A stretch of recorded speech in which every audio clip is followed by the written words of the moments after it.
بسم الله الرحمن الرحیم.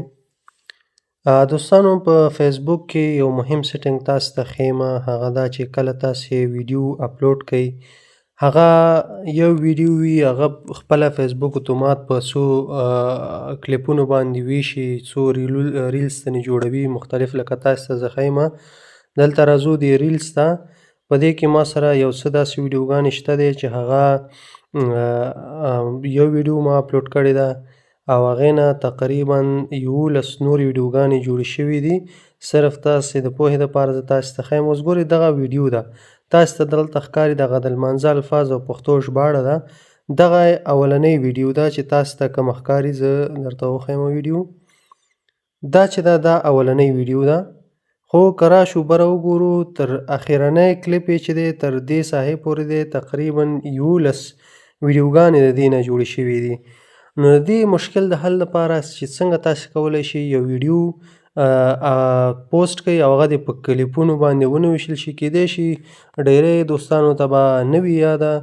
نو راځو طریقه یې څنګه ده، طریقې پر لور تاسې به راشئ. کله چې خپل په فیسبوک کې ویډیو اپلوډ کوئ، د ویډیو اپلوډ اپشن باندې کلیک کوئ، عکس یا فوټو چې دی، راځئ خپل د خوښې ویډیو راخلئ. فرضاً زه دا ویډیو راخلم. دا کله چې تاسې غواړئ چې پوسټ کئ، نو نیکسټ باندې کلیک کوئ.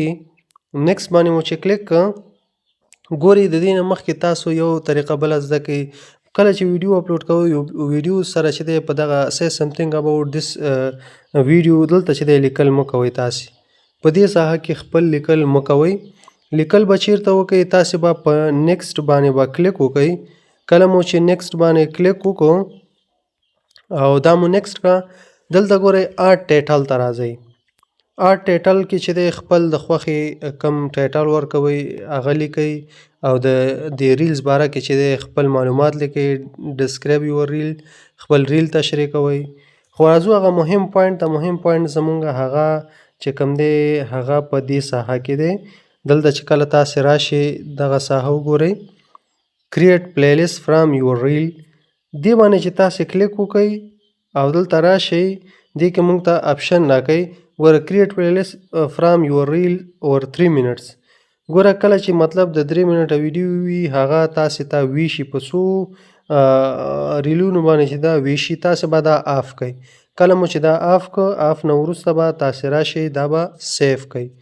کله مو چې سیف ووهه، بس دا ویډیو چې دا به تاسې سره چې اتوماتیک کلیپ ته نه اوړي، نور کلیپونو باندې به نه ویشل کېږي. نو دې وروسته تاسې کولی شئ چې خپله دغه ویډیو اپلوډ کئ او بغیر د ریلونو نه. نو که ویډیو مو خوښ شوي، ویډیو لایک کئ، د ملګرو سره یې شیر کئ. مننه، خوشحاله اوسئ.